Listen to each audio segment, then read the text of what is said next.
morning, KCPS. I'm so glad that you're back to join me for another week of learning about reading. So today, we are going to be reading a book called The Name Jar, and our focus is going to be a little different this week. Now, we're going to be talking about point of view. Typically, when you're reading and you hear that word point of view, you may think first person, second person, third person. But in this case, I want to introduce something new when I hear the word point of view that I want you to be thinking about when you're reading. And that's analyzing perspective. And so when you're looking at characters and their point of view, you're thinking about the way the characters view people and events in a passage or a book. Sometimes I want you to think about their beliefs, what they believe, and sometimes that's going to be stated very clearly in the story, or sometimes it may come out in the words or phrases that the author chooses to use around the characters to show what they believe. Another part of point of view is their values. When someone values something, it usually means that they hold it close to their heart. They appreciate it. So sometimes our characters are going to show that they value something through their actions or things that they say. And then again, the author is choosing those words or phrases to help show us that. Another part of point of view I want you to think about is attitude. And now, when you think of attitude, you may think of someone having a bad attitude, but I want to change your frame of thinking about that. I want you to think about attitude in terms of how they feel about something, in terms of their point of view. So an attitude more is a way of thinking. Okay? The last piece of point of view I want you to think is experience. So sometimes a character may have an attitude about a particular event or person or a value or belief about something, but it changes or it's shaped based off of their experiences. Okay? So today when we're reading The Name Jar, our character's point of view is going to be pretty evident through some of her beliefs, her values, her attitude, and then some of the experiences, which will alter her point of view through the story. Let's get started reading and see what our main character's point of view is. So let's begin reading our story. The Name Jar by Yang Suk Choi.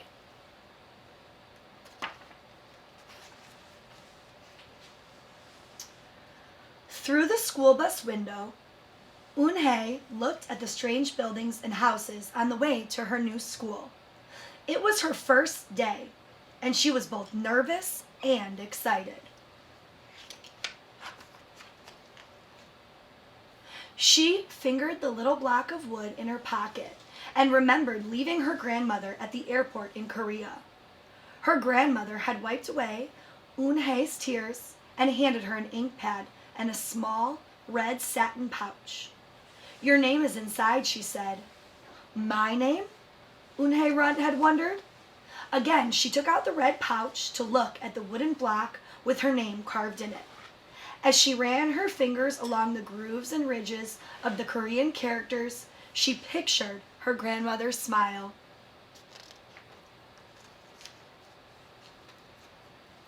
"Is that thing for show and tell?" a boy asked Eun-hae, surprising her. Eun-hae looked up as more kids leaned over. "No, it's mine," Eun-hae answered, quickly putting the pouch back in her pocket. "Are you new here? What's your name?" a girl asked. "Eun-hae," said Eun-hae. "Eun-hae?" the girl scrunched up her face. "Ooh, Eun-hae," some kids chanted. No, Eun-hae corrected. "It's spelled U-N-H-E-I. It's pronounced Yoon-hae." "Oh, it's Yo-hae," said the boy. "Like you, hey. What about hey you?" Just then, the bus pulled up to the school and the doors opened. Eun-hae hurried off. "You-hae, bye-bye," the kids yelled as she left. Eun-hae felt herself blush.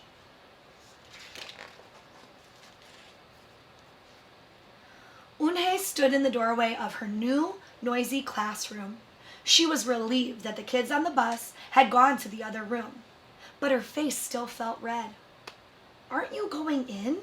asked a curly-haired boy with lots of dots on his face. "You're the new girl, right?" he asked cheerfully. Eun-hae nodded, and before she could walk away, the boy took her hand and pulled her through the door. "Here's the new girl," he announced so loudly that the teacher, Mr. Kokotas, almost dropped his glasses. Mr. Kokotas thanked him and greeted Eunhae. "Please welcome our newest student," he said to the class. "She and her family just arrived from Korea last week." Eunhae smiled broadly and tried not to show her nervousness. "What's your name?" someone shouted. Eunhae pictured the boy on the bus. I haven't found one yet," she told the class, "but I'll let you know next week." As Mr. Kokotos showed her around to her desk, she felt many round, curious eyes on her. "Why doesn't she have a name?" she heard someone whisper. "Maybe she robbed a bank in Korea and needs a new identity," a boy replied.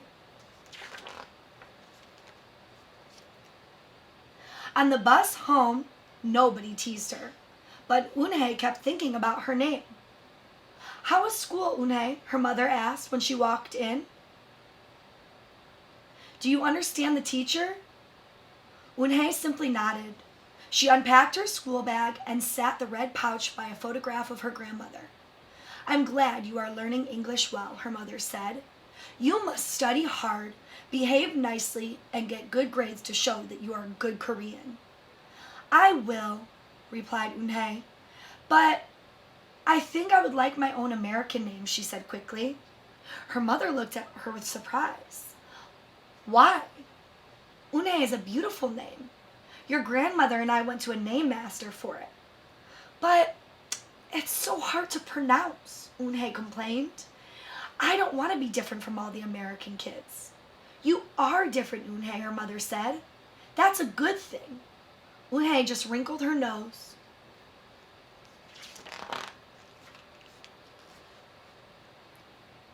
Later that day, Eunhae and her mother went grocery shopping in their new neighborhood. They passed Falafel, Tony's Pizza, and Dot's Deli.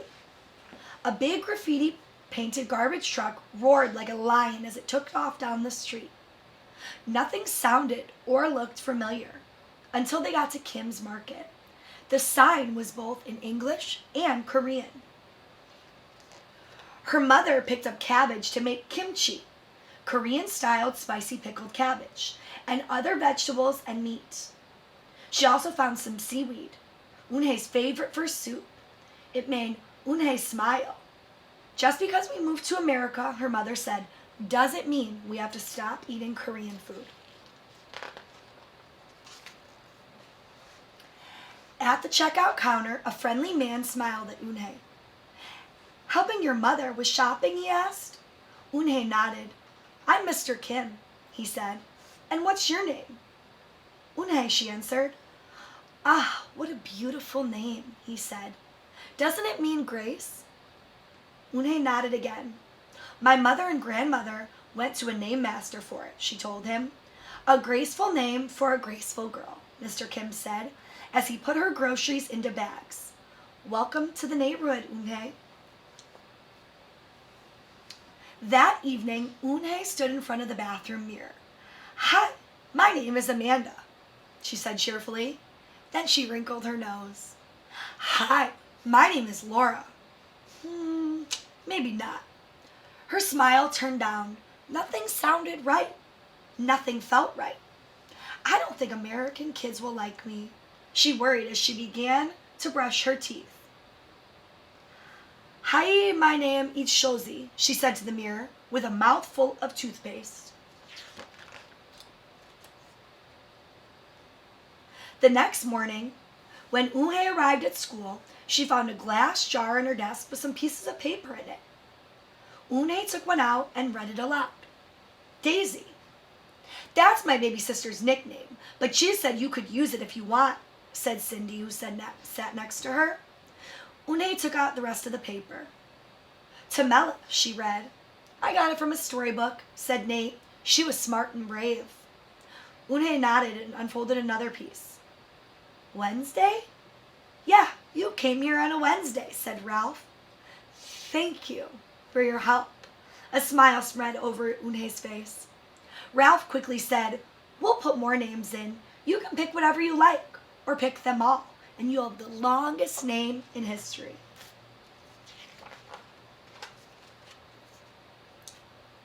At 3 o'clock, the bell rang for the end of the school day. Unhei looked out the window and saw it was sprinkling. It's the same rain, she thought, but in a different place. She watched other kids leaving in groups. Hey, a familiar face called out. Unhei turned around to see the curly-haired boy again. I'm Joey, he said. And you? Don't you have any name? Unhei thought for a moment. Well, I can show you, she said. And she took out the small red pouch. She pressed the wooden block on the ink pad and then stamped it on a piece of paper. This is my name stamp, she said. My grandmother gave it to me. In Korea, I can use it as a signature when I open a bank account or write a letter. And whenever I miss my grandma, I use it to fill a piece of paper. Want to try? She offered the stamp to Joey, and he carefully inked the stamp and pressed it hard on the paper. The red characters gleamed against the whiteness. Wow, that's beautiful, Joey said. Can I keep the paper? Sure, Unhei said, and the two of them shared her umbrella as they walked to the school bus. Every day, the jar got fuller with more names, and Unhei read them all. She found a few names she liked: Miranda, Stella, Avery. They sounded interesting. I hope you choose the name I put in, Marco told her at snack time. I've put in 3 more, said Ralph. Madison, Park, and Lex. They're my favorite street names. Maybe you should close your eyes and draw a name, Rosie suggested. Ralph frowned. That's silly. What if she doesn't like the name she draws? Well, we didn't get to choose our names when we were born, did we? Rosie argued. Everyone thought about this.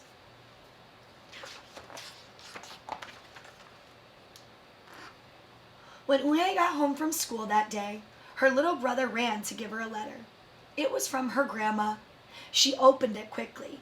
It said, To my Unhei, I hope you are enjoying your new school and new friends. Be sure to help your mother and your little brother. Here the moon is up, but there the sun is up. No matter how far apart we are, and no matter how different America is from Korea, you'll always be my Unhei, your grandma forever.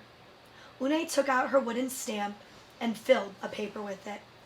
She thought for a long time in front of the bathroom mirror.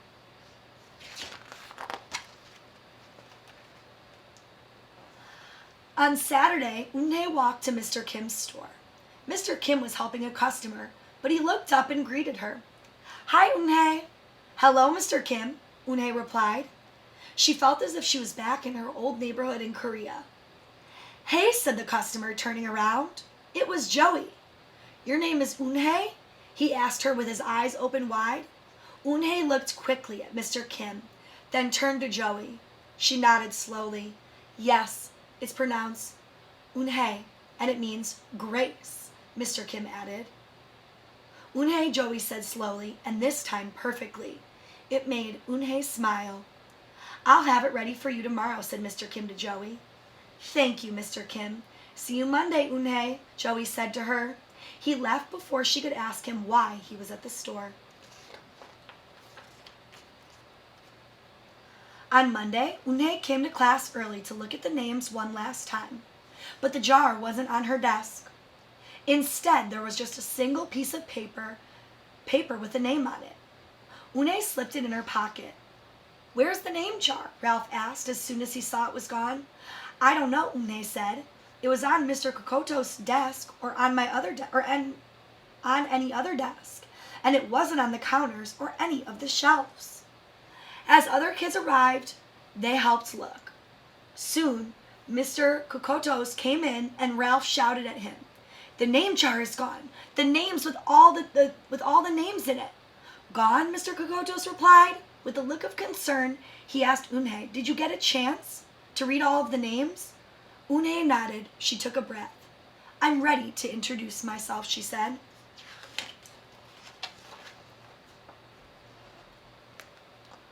Unhei wrote her name in both English and Korean on the chalkboard.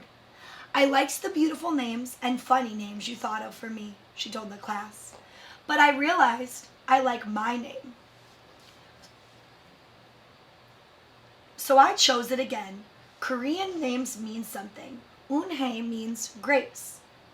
Grace, Grace, Inhae, shouted Ralph. Everyone tried to say it. Yinghae, Unye, Unha. Eunhae said her name again slowly and clearly. Soon the kids began to say it better, even Mr. Kokotos. They applauded Eunhae's choice. I was named after flower, Rosie whispered to Eunhae. Lots of American names have meanings too, Mr. Kokotos said. When the class was dismissed, Eunhae finally heard her new friend say her name and say goodbye. Bye, Eunhae, see you tomorrow. Eunhae said goodbye and looked around for Joey, but he was already gone.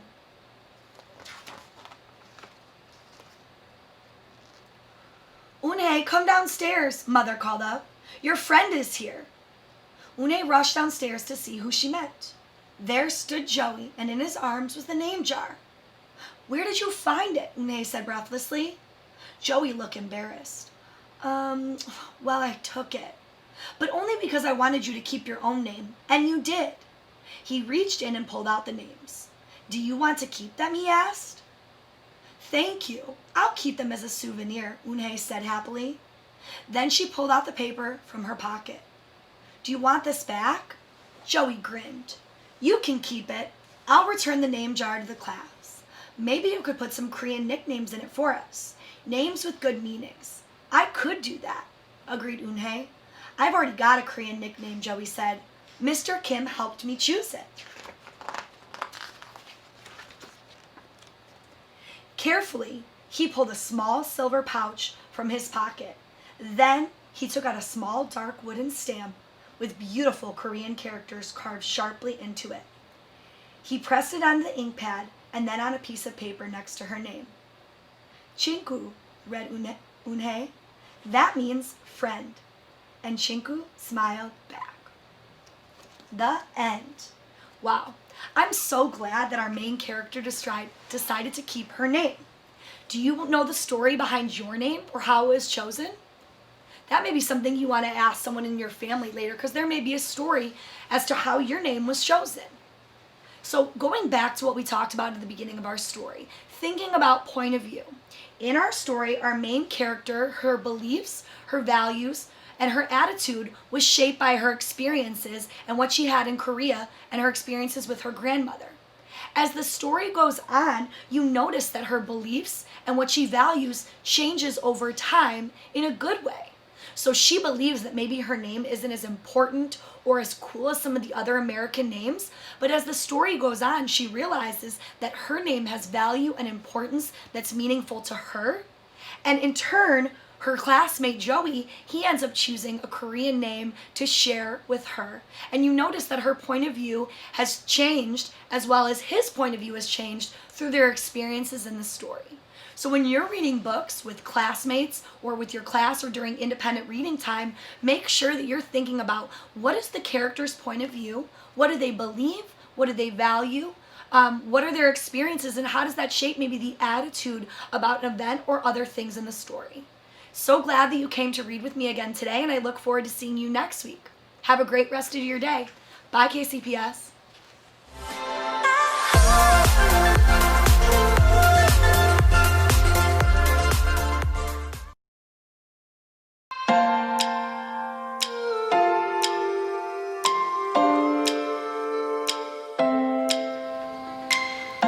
And welcome back to ELA Tuesday for 3rd through 6th grade. I'm Sherry Easton, and we're going to turn today to the book Terrible Things. This time when we look at character interactions, we're going to look at an interaction between one character and a whole bunch of characters together that operate like one. This is Terrible Things. Remember, we're looking at character interactions. In Europe, during World War II, many people looked the other way when terrible things happened. They pretended not to know that their neighbors were being taken away and locked in concentration camps. They pretended not to hear their cries for help. The Nazis killed millions of Jews and others in the Holocaust. If everyone had stood together at the first sign of evil, would this have happened? Standing up for what you know is right is not always easy, especially if the one you face is bigger and stronger than you. It's easy to look the other way, but if you do, then terrible things can happen. Now we're going to look at what happens when Little Rabbit, there he is right there, meets the terrible things. Remember, the terrible things are a whole bunch of creatures that operate like one character together. Everything they do is always right together, so they actually end up being like one character. The clearing in the woods was home to the small forest animals. The birds and squirrels shared the trees, and the rabbits and porcupines shared the shade beneath the trees, and the frogs and fish shared the cool brown waters of the forest pond. They were content until the day that the terrible things came. Little Rabbit saw their terrible shadows before he saw them. They stopped at the edge of the clearing, and their shadows blotted out the sun and darkened everything. See how scared he is? Notice this first interaction, right? Here's the terrible things, and Little Rabbit is full of fear. It's the first interaction. Not all character interactions are pleasant, right? We have come for every creature with feathers on its back, the terrible things thundered. We don't have feathers, the frogs said. Oh, nor we, said the squirrels. Oh, no, definitely not, said the porcupines. Not us, said the rabbits. The little fish leaped from the water to show the shine of their scales, but the birds twittered nervously in the tops of the trees. Feathers. They rose in the air, then screamed away into the blue of the sky. But the terrible things had brought their terrible nets, and they flung them high and caught the birds and carried them away. The other forest creatures talked nervously among themselves. Those birds were always kind of noisy, old Porcupine said. Good riddance, I say. There's more room in the trees now, the squirrel said. Why did the terrible things want the birds? Little Rabbit asked. What's wrong with feathers? Ooh, no, we mustn't ask, Big Rabbit said. The terrible things don't need a reason. Just be glad it wasn't us that they wanted. Notice that Little Rabbit has an interaction with the terrible things, even though they're not around. He has that when he says, why did the terrible things want the birds? Little Rabbit asked. What's wrong with feathers? See, he's questioning the terrible things. That's an interaction, even though they're not even here, right? Now there were no birds to sing in the clearing, but life went on almost as before, until the day that the terrible things came back. Little Rabbit heard the thump of their terrible feet before they came into sight. We have come for every bushy-tailed creature who lives in the clearing, the terrible things thundered. We have no tails, the frog said. Nor do we, not real tails, the porcupine said. The little fish leaped from the water to show the smooth shine of their finned tails, and the rabbits turned their rumps so the terrible things could see for themselves that they had little fluffy ball tails, not bushy-tailed. Our tails are round and furry, they said, and by no means are they bushy. The squirrels chittered their fear and ran high into the treetops.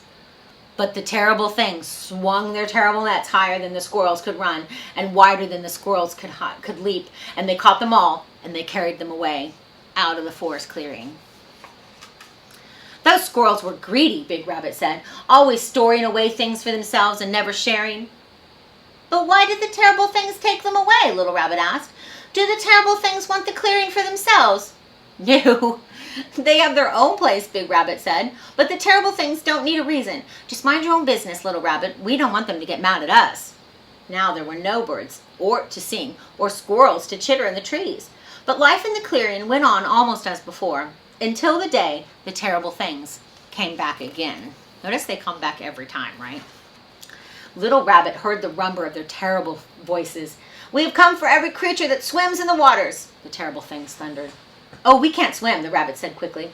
And we can't swim, the porcupine said. The frogs dived deep in the forest pool, with ripples spiraled like corkscrews on the dark brown water, and the little fish darted this way and that in streaks of silver.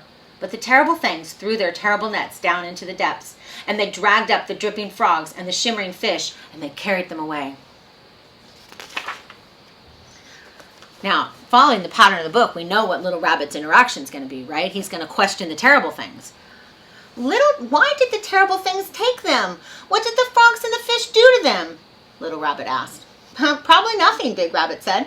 But the terrible things don't need a reason. Many creatures dislike frogs, lumpy, slimy things they are. And fish are so cold and unfriendly, they never talk to any of us. Now there were no birds to sing, no squirrels to chitter, no frogs to croak, no fish to play in the forest pool. A nervous silence filled the clearing. But life went on almost as usual, until the day the terrible things came back. Little Rabbit smelled their terrible smell before they came into sight. The rabbits and the porcupines looked everywhere except at each other. Think about why they're not looking at each other. There's an interaction, right? So why are the porcupines and the rabbits not looking at each other? I think it's because they're both expecting that the terrible things have come for one of them, right? We have come for every creature that sprouts quills on its back, the terrible things thundered. The rabbits stopped quivering. We don't have quills, they said, whew, fluffing their soft white fur. So they're relieved because they're not coming from the rabbits. They're coming from the porcupines. The porcupines bristled with all their strength. But the terrible things covered them with the curl of their terrible nets, and the porcupines hung in them like flies in a spider's web as the terrible things carried them away from the forest clearing. Those porcupines always were bad-tempered, Big Rabbit said shakily. Prickly, stickly things. This time, Little Rabbit didn't ask why. Because he knew the terrible things didn't need a reason. The smell still filled the clearing, though the terrible things had gone. Notice that interaction. I'm going to read that one more time, because this time, Little Rabbit's interaction is to ignore the terrible things, right? He's kind of given up. He says this time, Little Rabbit didn't even ask why. By now, he knew that the terrible things didn't need a reason. I liked it better when there were all kinds of creatures in our clearing, he said, and I think we should move. What if the terrible things come back? So now, the interaction is that he's worried about the terrible things, right? I liked it better. Nonsense, Big Rabbit said. Why should we move? This has always been our home, and the terrible things won't come back. The only ones left are us. We are the right rabbits, and it can't happen to us. As day followed peaceful day, Little Rabbit thought Big Rabbit must be right. Maybe they weren't coming back. He started to feel a little bit more comfortable.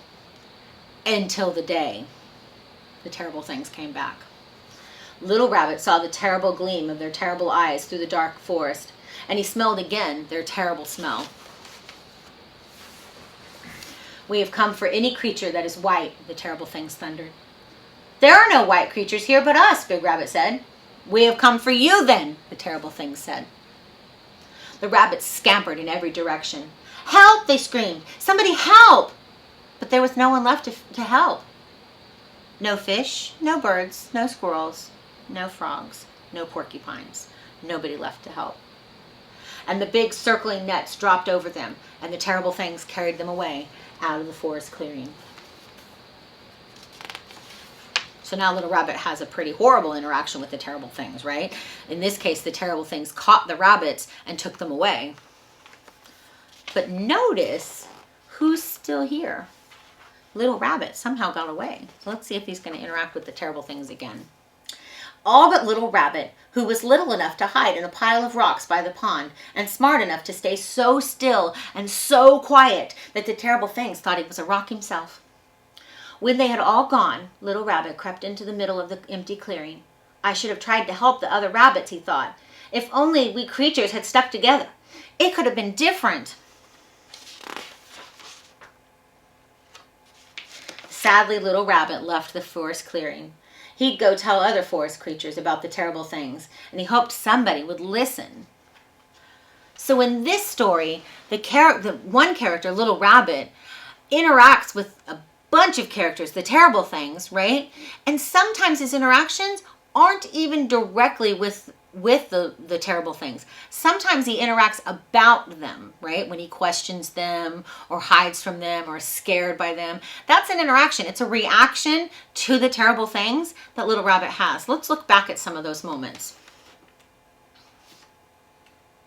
You can see here, Little Rabbit is already interacting. He's just seen the terrible things. He hasn't even heard them speak yet, right? But he's already interacting with fear. He's responding to them with fear. Let's find another moment.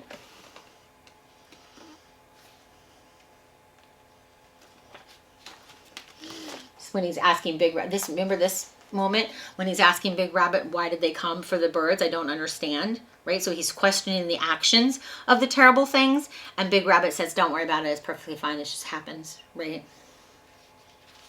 So Little Rabbit is afraid of them. He's interacting. He's responding to the actions of the terrible things without actually talking to them. Here's another action. Here's another time when he's responding, when Big Rabbit says, don't worry Don't worry about it. It's going to be perfectly fine. And little rabbit's not so sure. You can tell by his face. He's not so sure. He doesn't believe that it's all going to be fine, right? He misses the birds and the squirrels at that moment.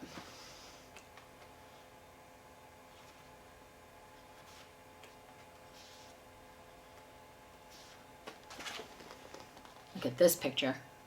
Here's another time when little rabbit interacted with the terrible things. Notice how he's cowering, kind of in fear, like he's shrinking away, right? Because he's so afraid of them. This is when he saw the terrible gleam of their terrible eyes through the forest darkness, right? So you can tell already that he's responding to those terrible things. And then at the end, when he hides, right? That's another interaction because he's hiding from them, from the inner. So not only every interaction has to be direct, right? Sometimes you have an indirect interaction where you're responding to a character without actually responding directly to them.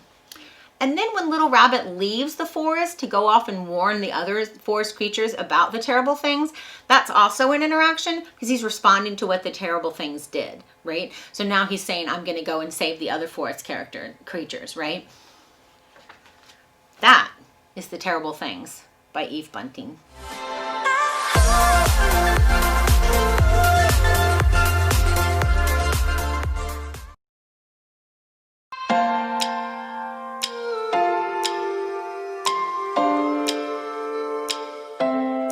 Welcome back to KCPS Homeroom on ELA Tuesday. I'm your host today, Chris Odom.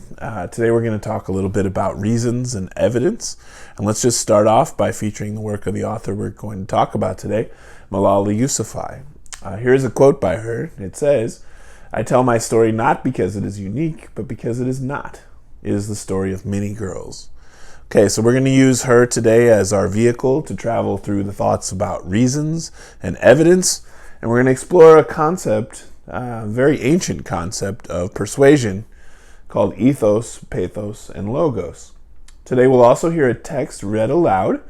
I'm going to do my best with that. You can probably hear I don't have quite the booming voice I usually do, so I will try to read kind of quietly and expressively, but I am battling the crud a little bit today. So I know some of you out there might, have some concerns about your own health at this time of year. I will let you know I have been through that process to find out I am okay. So in case you were concerned. All right, and we're going to listen for some examples and then explain how those examples kind of work. And even more importantly, we're going to connect ethos, pathos, and logos back to your real life. Okay, so again, we're featuring the work of Malala Yousafzai. She's one of the youngest ever to win the Nobel Prize laureate. And she's a Pakistani activist and author. So we're going to look back at what we've started last week and her address to the United Nations from 2013. Okay, so when you're thinking about this term ethos, it's an old picture and you can see how pixelated it is, but this is Marilyn Monroe. And in days prior to today, if somebody saw Marilyn Monroe, and in this case she was saying she was identifying with this shampoo that I imagine may still be around, but not sure, Luster Cream, right? So haven't heard of it, don't use it much myself. But if I were looking for inspiration as to someone that might endorse this product, right, it helps in some ways persuade other people to think it's a good idea. So in this case, when you use ethos, you're establishing your authority and you're answering these questions of who are you? What do you know? And why should we care what you think? And as a public speaker, I think you'll notice that Malala does a really good job of answering those questions right to start off. Okay, so when we stop and think right now, I want you to think about some of the current events going on in our world. And what do you think this word ethos, the idea of your authority, your credibility, your reliability, like who you are and how that factors into the truth you tell or why others might believe you on certain topics. Does that have anything to do with COVID-19? I think it has a lot to do. When you think about who you get your information from and how you know it's quality and trustworthy, then again, that might be one of the most important things you could learn from doing this today. Okay, pathos. Pathos is where you put some emotion behind all this and you make people feel something kind of stirred in their souls. And it also has to do with your imagination, because if you can see yourself into a situation that you're not in and imagine it and kind of take it in as if you were really going through it yourself, then it's more likely that again, brings up some emotion in some of the people you're talking to. And then if you can inspire sympathy, right? If we think about how this picture might work, this young child cannot speak for themselves. And so the person who buys these tires is more likely ensuring that they are safe. And you notice the message, because so much is riding on your tires, right? And we're left to feel this sense of emotion, like, oh boy, what a cute child. We sure want to make sure that that child is well taken care of when they're out on the road, right? All right. And basically our imagination, we can help think through the scenarios that would happen if this small child was in a car that did not have good tires, right? So all that's kind of coming together, and then it gives us this sense of kind of sympathy, like, boy, we better take good care of this young child. Okay, and then logos. Logos is where you really get into some technical ability to use facts and details logically, and to apply reason, and then what's called rationality. That these things do seem believable in the way that you put them together and discuss them. So you can see in this graphic here, really something speaks to us, some details, some facts, some information on calorie intake. But really what's taking us the most is probably seeing these chips in the form of like a graph, right? Because look how many more chips you get on this pile. And really starts to give us a sense of reason, evidence, facts, all coming together, and again, talking us into something, right? Okay, we're going to try one sentence together. So I want you to get out your pen, pencil, something to type on, and write a sentence or two in which you take a stand about something you believe in. Let's see if you can try to feature either ethos, pathos, or logos, and just complete one sentence below. You could pick from these three, or you could substitute a different sentence. Just put in the word should, so that it gives you a chance to go ahead and take a position on what should happen when you write about it. Okay, so let's again just kind of freeze here for a second. Are you picking ethos? Are you kind of answering that question of who are you? Where do you come from? Why would we care what you think? Are you thinking through this pathos to try to stir some emotions in the people you're talking to with an example or something that might make them feel? And then again, are you using logos in a way that you could create some logic or factual basis with evidence for why people should think or feel the way you say they should? Okay, I hope you've jotted that down. We're going to look for that later. So let's go ahead and hear a little bit of Malala Yousafzai's address to the United Nations from July 2013. While we're listening, please listen for examples of logos, ethos, and pathos. You might put an L, a P, and an E on your paper. And then when you hear any of those, you could definitely just jot down an example of what you heard next to it. Okay, let's start off. Today it's an honor for me to be speaking again after such a long time. Being here with such honorable people is a great moment in my life. I don't know where to begin my speech. I don't know what people would expecting me to say. But first of all, thank you to God, for whom we all are equal, and thank you to every person who has prayed for my fast recovery and a new life. I cannot believe how much people have shown me. I cannot believe how much love people have shown me. I have received thousands of good wish cards and gifts from all over the world. Thank you to all of them. Thank you to the children whose innocent words encouraged me. Thank you to my elders whose prayers strengthened me. I would like to thank my nurses, doctors, and all of the staff of the hospitals in Pakistan and the United Kingdom and the UAE government who have helped me get better and recover my strength. I fully support Mr. Ban Ki-moon, the Secretary General, and his Global Education First initiative, and the work of the UN Special Envoy, Mr. Gordon Brown. And I thank them both for the leadership they continue to give. They continue to inspire all of us to action. Okay, what is Malala doing here? Is this a little bit of an example of, again, answering the question of who are you, where are you coming from, and why should we care what you think? You can tell she's been the victim of violence and has come back from it to speak on her own behalf and the behalf of other young people in her situation. Can you hear the way that she's kind of alluded to specific people, the Secretary General, U.S. Special Envoy, Mr. Gordon Brown, right? Not everybody has these people to be able to mention as groups that they work with. So when we hear Malala mention those, believe me, it helps answer this ethos question of who are you and why should we care what you think? Okay, let's listen and see if we might hear anything other than just ethos in this example. Dear brothers and sisters, do you remember one thing? Malala Day is not my day. Today is the day of every woman, every boy, and every girl who have raised their voice for their rights. There are hundreds of human rights activists and social workers who are not only speaking for human rights, but are struggling to achieve their goals of education, peace, and equality. Thousands of people have been killed by the terrorists, and millions have been injured. I am just one of them. So here I stand, one girl among many. I speak not for myself, but for all girls and boys. I raise up my voice, not so that I can shout, but so those without a voice can be heard. Those who have fought for their rights, their right to live in peace, their right to be treated with dignity, their right to equality of opportunity, their right to be educated. Dear friends, on the 9th of October, 2012, the Taliban shot me on the left side of my forehead. They shot my friends too. They thought that the bullets would silence us, but they failed, and then out of the silence came thousands of voices. The terrorists thought that they would change our aims and stop our emotion, but nothing changed in life except this. Weakness, fear, and hopelessness died. Strength, power, and courage was born. I am the same Malala.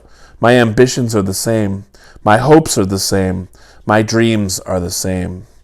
Okay, did anything stir in you there? Did you feel a sense of emotion that perhaps she had planted some of these feelings in her amazing word choice? Did you hear her discuss her own challenge with being shot? Right? How could we not start to listen and give her a little bit more of our ear, right, as we keep going? Keep listening. Do you hear any other sense of logic and facts and evidence as she starts this part? Dear sisters and brothers, I am not against anyone, neither am I here to speak in terms of personal revenge against the Taliban or any other terrorist group. I'm here to speak up for the right of education of every child. I want education for the sons and the daughters of all the extremists, especially the Taliban. I do not even hate the Talib who shot me, for if there is a gun in my hand and he stands in front of me, I would not shoot him. This is the compassion that I have learned. This is the legacy of change that I have inherited from Martin Luther, Nelson Mandela, Muhammad Ali Jinnah. This is the philosophy of nonviolence that I have learned from Gandhi Ji, Baka Khan, and Mother Teresa. And this is the forgiveness that I have learned from my mother and father. This is what my soul is telling me. Be peaceful and love everyone. Okay, I hear more ethos. I hear more names. I hear more ability for her to stand up and say, I base my thinking on all of these great thinkers who come before me. Dear sisters and brothers, we realize the importance of light when we see darkness. We realize the importance of our voice when we are silenced. In the same way, when we were in Swat, the north of Pakistan, we realized the importance of pens and books when we saw the guns. The wise saying, the pen is mightier than the sword, was true. The extremists are afraid of books and pens. The power of education frightens them. They are afraid of women. The power of the voice in women frightens them. And that is why they killed 14 innocent medical students in a recent attack in Kedah. And that is why they killed many female teachers and polio workers in Khyber Pakhtunkhwa and Kwa and Feta. And that is why they are blasting schools every day. Because they were and they are afraid of change. Afraid of the equality that we will bring into our society. Okay, let's stop there. Certainly you must have heard some strong logic. And did you hear the evidence and the detail about the number of innocent medical students, right? And the female teachers and polio workers. You could hear how she mentioned the specific places and the specific locations where these atrocities occurred. Okay, so from those three examples, I would say you probably have heard at least one ethos, at least one logos, and at least one pathos example. So go ahead. Let's see if you could prove it. Tell me why one of them was effective. What was effective about her argument? What, if we read on, would we expect to hear her do with this powerful use of emotion, logic, and her own testimony from her own experiences? Right? When you do those three things very well, then again, people have to stop and listen to you as you take your position, because you certainly earned the power that you're speaking with. Remember that that's really what people want to know when they hear you make a claim and strike up a presentation or take a position against something, is the audience is dying to know these things. Who are you? Why should we listen to what you say? What kind of research and facts have you gathered that help support this position? And then how could you paint a picture so we might best understand the struggle that you mentioned that others are going through, so we could feel compelled to help or do something about it ourselves? This is really the kind of thinking we need the most in our world today, and the kind of thinking that we rely on for young people to stir in their abilities like Malala and show us all down the road. It still can be done, and it's still such a needful task for any great thinker to accomplish. Okay, so that's your challenge for today. Go on, find an editorial or an argumentative article and read for a little while, and then jot down some examples you think you find within of ethos, pathos, and logos. Look them up if you need to, because really they are strange words that we don't use every day. But when you build these three concepts, you're really building yourself a strong approach to having a strong argument and a really much more likely to have a powerful position on that topic. Okay? And explain that impact on that everyday thought of how you use these things out in your everyday life. There are certainly ways that we might use ethos, pathos, and logos in a situation where we're trying to convince someone of our thinking that might be different than theirs. This has been about Reasons and Evidence. We're exploring Malala Yousafzai's address to the United Nations. Thank you so much for spending this wonderful ELA Tuesday, and have a great rest of your day.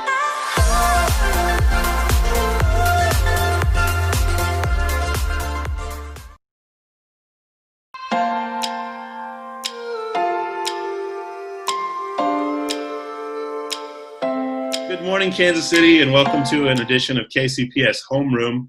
I'm joined today by Dr. Kia Turner, someone I've worked with in the past. And when we were doing so, we wrote a poem together that we would like to start off with today. It's called Paper Towels. Very excited. They're tearing paper towel dispensers off the wall without anyone there to see them fall. They're tearing paper towel dispensers off the wall. Can you tell what's behind it at all?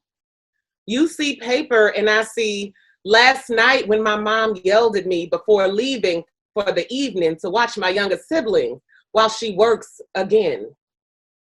Son, them towels are there for me and you. I can't understand what you're trying to do. For why break things that others can use? This is just a problem. This is abuse.